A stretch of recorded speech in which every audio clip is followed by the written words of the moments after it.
of all, hi, and thank you so much for taking the time to do this interview. How have you been during these months? Thank you very much for the interview, first of all. And yeah, I've been okay. Yeah, I mean, just kind of keeping busy with other stuff. I teach guitar a little bit and do that from time to time. But for the most part, I've just been, just going out running and hiking. And yeah, as you see, I have a dog, and it's just been doing that. So like for the most part, yeah, just kind of keeping sane. Yeah. Well, yeah, and of course a lot of stuff also with the band. There's a lot of promo stuff to be done and that kind of stuff. So yeah. Busy. Well, yeah, there is a new album coming this Friday, I presume. Monuments. How are you feeling about the upcoming release? Yeah, just really, really, very excited. And I'm just happy that it's getting out there. And I mean, it's been a long time coming. We recorded the album in like February, March of last year, so right before COVID and everything, and or at least right before the lockdowns, of course. So we managed to record everything. Everything was fine. We didn't worry about anything, and then everything locked down, and it was interesting. But we had a lot of time to work on it, though. So that's one of the positive things, So, yeah. Well, that was going to be one of my questions because I personally saw you with Opeth. Was it last year? I don't remember, but was it? Where was it again? Where did you see us? Ice Hall in Finland. Oh, of course, Finland. Yeah, of course. Yeah, amazing. Yeah, that was a fun one. Yeah. But I was wondering, so you recorded the album right after the tour, but when did you write the songs? Were you writing during the tour or even before that? It was kind of funny because we work really well under pressure and that kind of stuff, and we had a lot of stuff written, and for the first so right before the first run with Opeth, which was in October of 2019, we did like a demo session kind of just like a recording thing, and we did 6 songs, and we were like, okay, yeah, we only have lyrics for 2 of those songs, and it was kind of, everything was, we were like, okay, there's a lot of stuff to be done. And then we went on tour, and that was kind of always in the back of our minds. And but as I say, we work well under pressure, so we for example, we rehearsed like crazy, and spent a lot of time writing. And for example, in January we did like almost every day we rehearsed for like 4 or 5 hours or something like that. So we and we work really fast in that thing. So like every day we were kind of finishing, like every rehearsal we were kind of finishing up a song, and like and doing new arrangements of other songs and that kind of stuff. So it was a productive time, but it came together pretty well, relatively quickly, I would say. So a very natural kind of process, I guess. So are you the kind of band that writes music by jamming, or how does the songwriting process usually go? Yeah, normally not. Normally I, I started the band when I was like, of course, like 10 or 11 or something. And so there's been a lot of different kind of approaches, I guess. So some of it, some older stuff was more maybe made in rehearsal and that kind of stuff, but for the most part now, me or Alexander, we bring in ideas, and we have a relatively like clear idea of how we want things to be. And then I think if people in bands that are listening to this, and that one of the biggest things is you try the idea like the person is, they bring it in, and you have to kind of do it like that first, instead of like, oh, we could do this or this, and because it's important to go with that direction and don't interrupt it, and then you can see how everything flows, and then you can take it from there, and then you can change things and stuff. But I thought it was very important to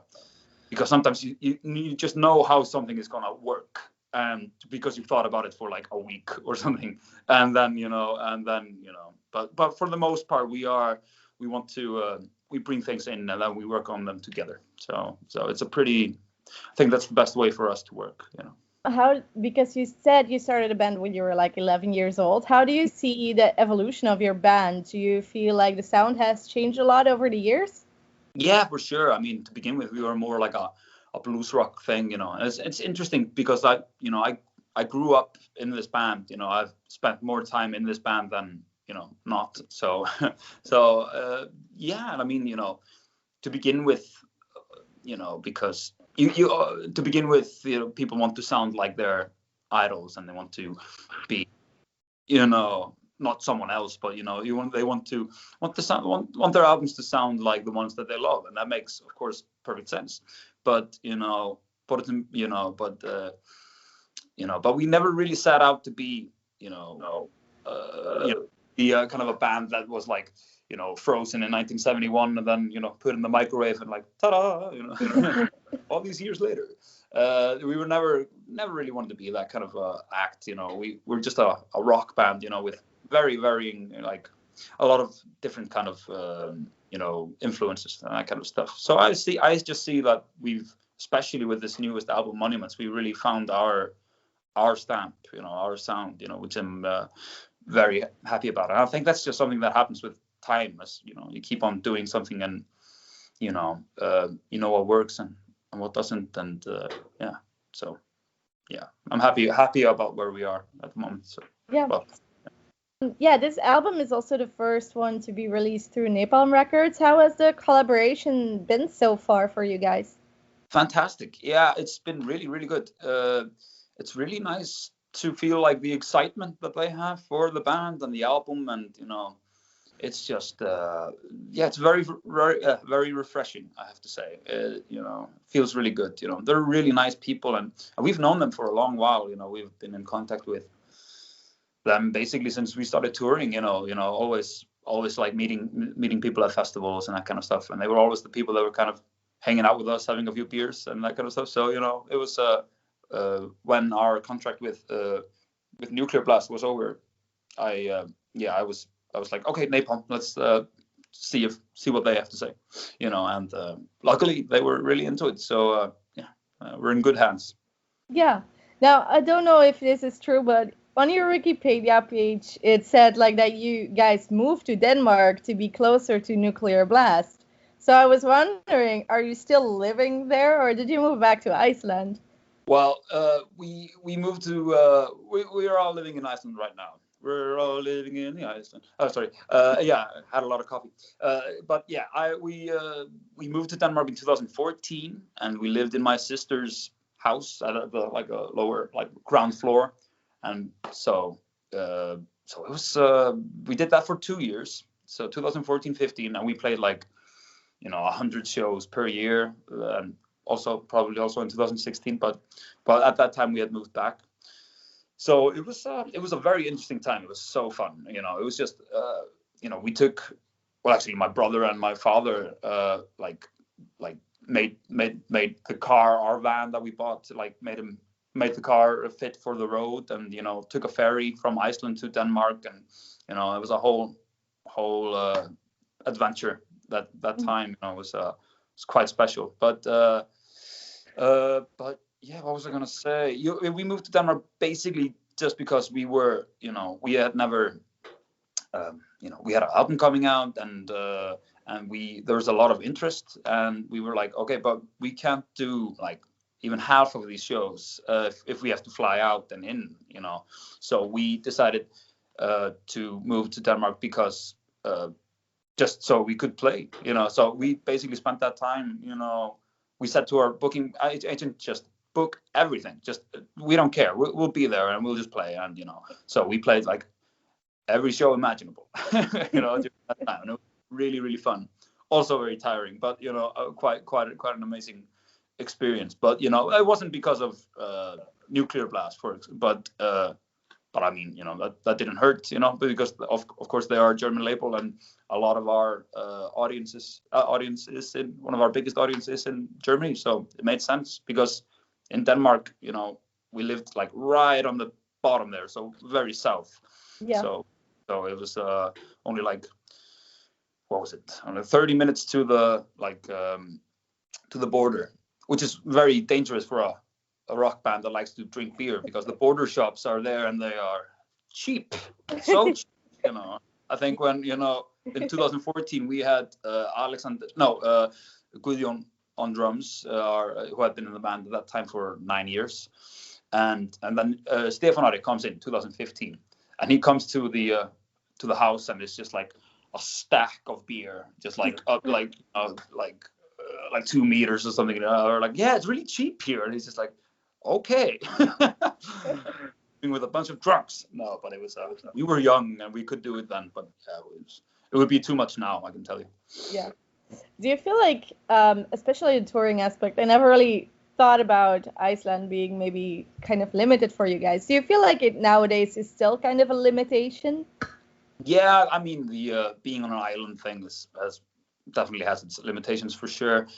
So, you know, I could never really, you know, I can understand it to a certain point, but sometimes bands in like, you know, Spain or, you know, or people that lived on the mainland were like, you know, it's like, you know, it's so hard to go, you know, like we're saying that it's so difficult for them being there, but, you know, can't, you know, I couldn't really resonate, because I was like, yeah, but we're stuck on an island, you know, we can't drive to the show, you know, and, you know, it was kind of, yeah, it was, yeah, that was it. But yeah, but it definitely, but at the same time, it does give us, there's like a, how should I say, like a, you know, a certain hype about being an Icelandic band. It's like, oh, like because we're only 300,000 that live here, and so, and you know, per capita we have probably the most, you know, most like there's so much art here, and artists, and you know, poets and writers and all that kind of stuff. I guess, you know, preaching to the choir, Finland, you know, but with, you know, just the darkness and everything, you know, people have to cope in some way or another, you know. So I think Icelandic people really care for the arts, you know, and Finland with, you know, at least how it is, it's like outwards, you know, there's so much metal, you know, the metal community is quite strong, this metal scene in Finland. Yeah, exactly. Yeah, that's true. Yeah. Now, the reason why I asked about Iceland is because I read that your song Crystallize had something to do with people who kind of disappear, and in, I don't know, it's something with nature and Iceland. I don't remember the whole details, but I was wondering, Iceland as a country, like, does it inspire you a lot for the lyrics? I think, yeah, and up to a certain point. There used to be a time where I was like, because I used to get that question a little bit, you know, and I would always be like, you know, no, not really, you know, because, you know, but then I kind of look back and I see some patterns there that I'm like, you know, that probably subconsciously I was taking in a lot of stuff, you know. So there's a lot of winter something, you know, related things, you know, like there's at least on, you know, there's like a song called Winterland and Winter Queen and Crystallized and all this kind of stuff with that kind of theme. So I guess to a certain point, yeah, it does, definitely. And I often go to like a cabin that my family owns in the like, I guess like 2 hours away from the capital area and that kind of stuff. So I go there and kind of get away from things, and that's where I write a lot of lyrics as well. So, and the nature there is beautiful. So I think everything kind of contributes to that, you know. I think more maybe just the peace of mind that you can kind of get from that kind of thing. But yeah, but yeah, Crystallized, when you mentioned that, Crystallized is a tune that it's about in the early 2020 there was like a lot of tourists that were you know, traveling around Iceland and just disappearing and you know, passing away and that kind of stuff. So it was like a spooky how many it was in a row, and I was just kind of written as sort of like a warning song of sorts, you know. It was so it was and you know, it's one of those tracks that we also kind of, because we really wanted to use the studio as a studio, you know, use the studio as a studio, use the studio as an instrument, you know. So I was like, you know, slamming doors and there, and you know, doing like, we're like recording wind and that kind of stuff. So there's like, I guess the kind of the first try that we've done with kind of like how should I say it, like audio movie thing, like kind of like Pink Floyd used to do quite a bit, like, you know, with, you know, all that kind of elevator sounds and that kind of stuff. So we did quite a bit of experimentation on that song, also to kind of capture the feeling of the lyrics and that kind of stuff. Spooky.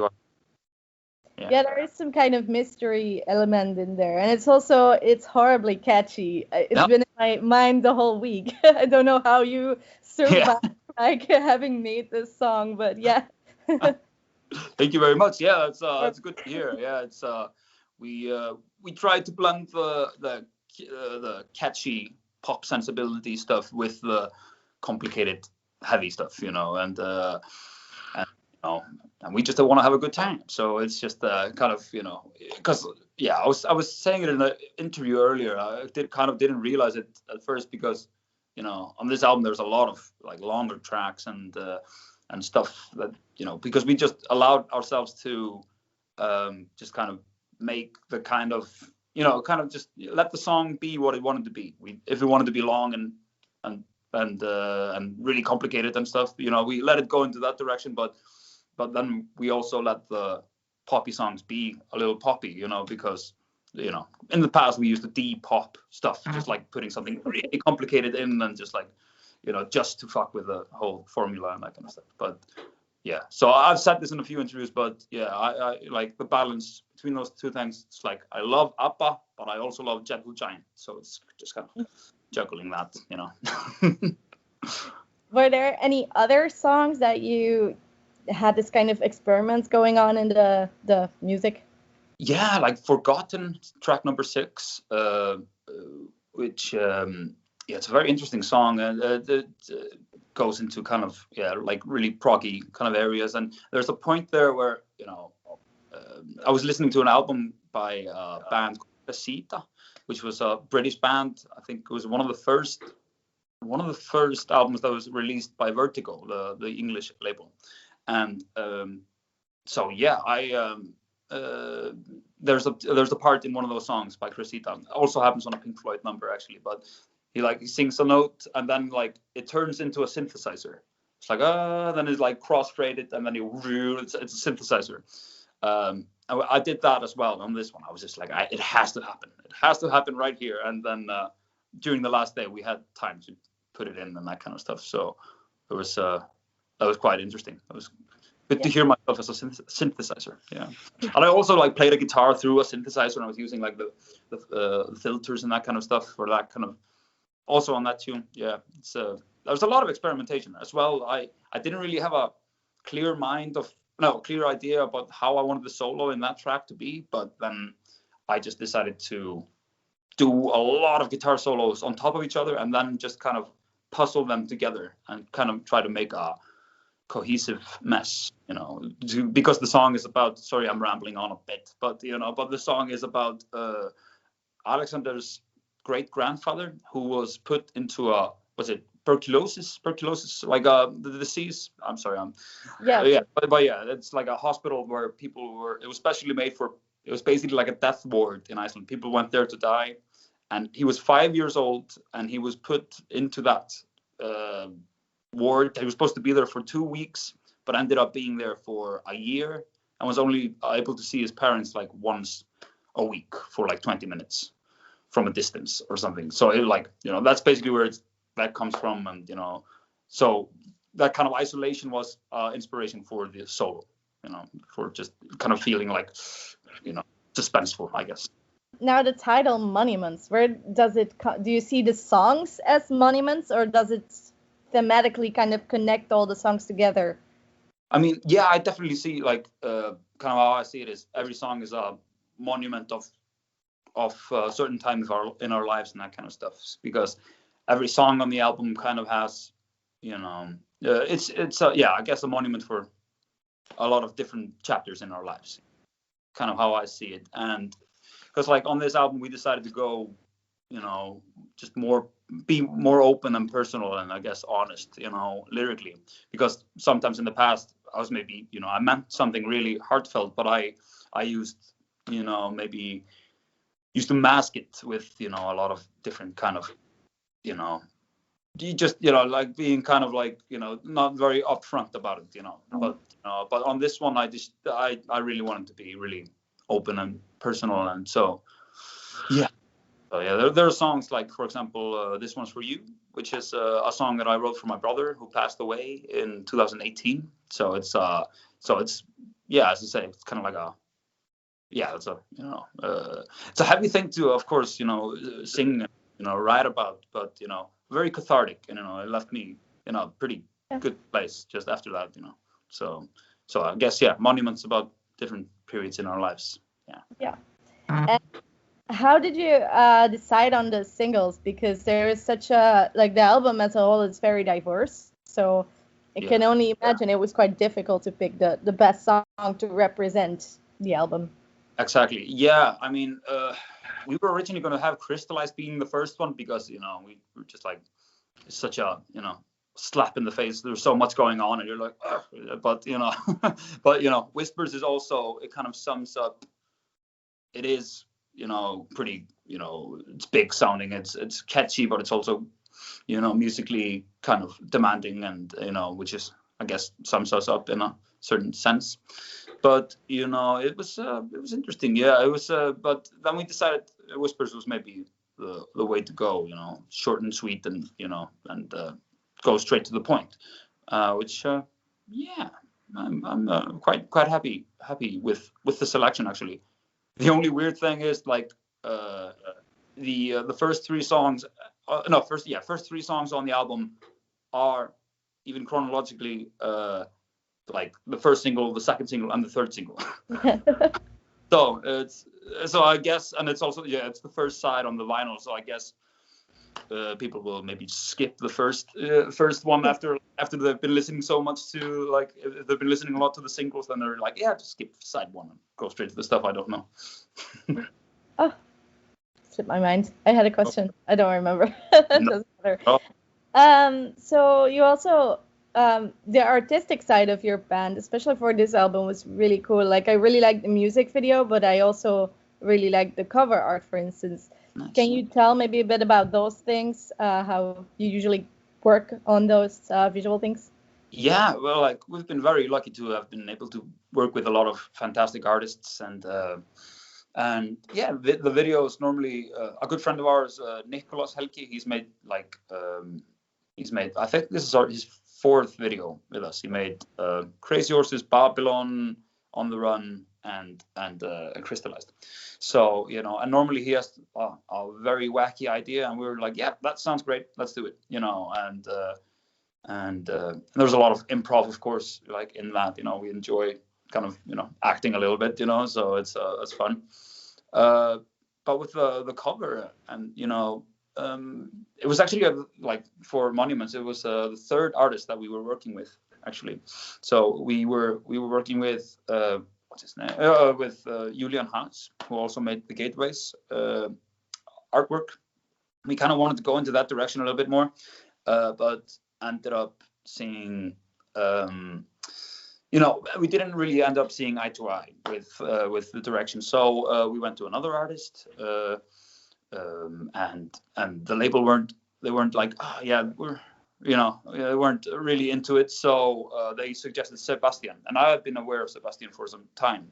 Sebastian Jörg, I think is the way you pronounce it. I'm not sure, but he and I had originally the idea about, you know, the caravan being open and you can see inside of it, you know. I think that was just kind of like a play on that we were being really personal and open, you know. So kind of, I guess the caravan represents us up to a certain point. So yeah, that's kind of how I see it. Did you, in this entire process, because of the pandemic, did you experience any problems or challenges? Not really. I mean, you know, of course, we're a very active live, you know, touring band, you know. So in that aspect, for sure. But with the album, I guess we decided, you know, no, we, you know, as I said maybe earlier, that, you know, we mixed it via email, you know, but, you know, so it was, which is a slower process, you know. You would maybe be like, hey, can you turn up the bass on this track, and then you get it, you know, 5 days later, and you're like, oh yeah, no, you know, something that if you would actually be on the spot, it would be like, oh no, you know, you know, that's it, So but at the end of that, we had a lot of time to like really make the album sound as perfect as possible, so we had a lot of time to work on it, and I guess the best thing about that was that we were listening to it in 4 different devices and different places and stuff. So when all of us were like, yeah, it's ready, it's great, then we knew that it was we were at a good place. Yeah. So, but we were going to release it in February of 2021. That was the original plan, even before the pandemic. So we did that. So it was only pushed back 2 months, which that's it. So that's the only real inconvenience, but it wasn't really an inconvenience. Just made a little bit more sense. Are you planning to kind of sit and wait what's going to happen with these vaccine in Europe, or are you planning to do some kind of live stream for this album? Yeah, we just did a live stream. What was it, 2 weeks ago or something? 3 weeks ago? 3 weeks ago, I think. We just did one, and it's still available if people are interested. It's vvenue. That's the website, vvenue.org or com. I don't remember, but you'll find it on our socials for sure.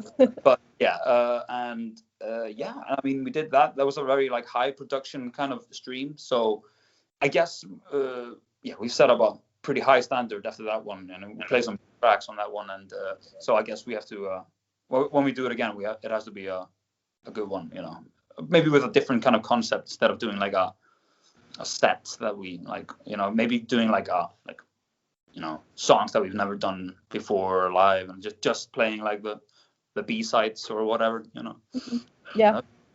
All right, I think that's it for my questions. Do you have any last things you want to share with people who are watching this?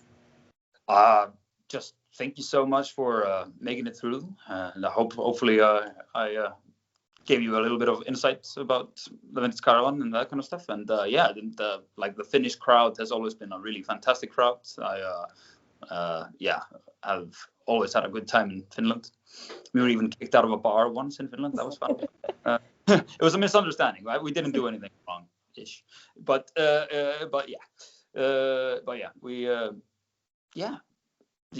shout out to Sami from Lost Society.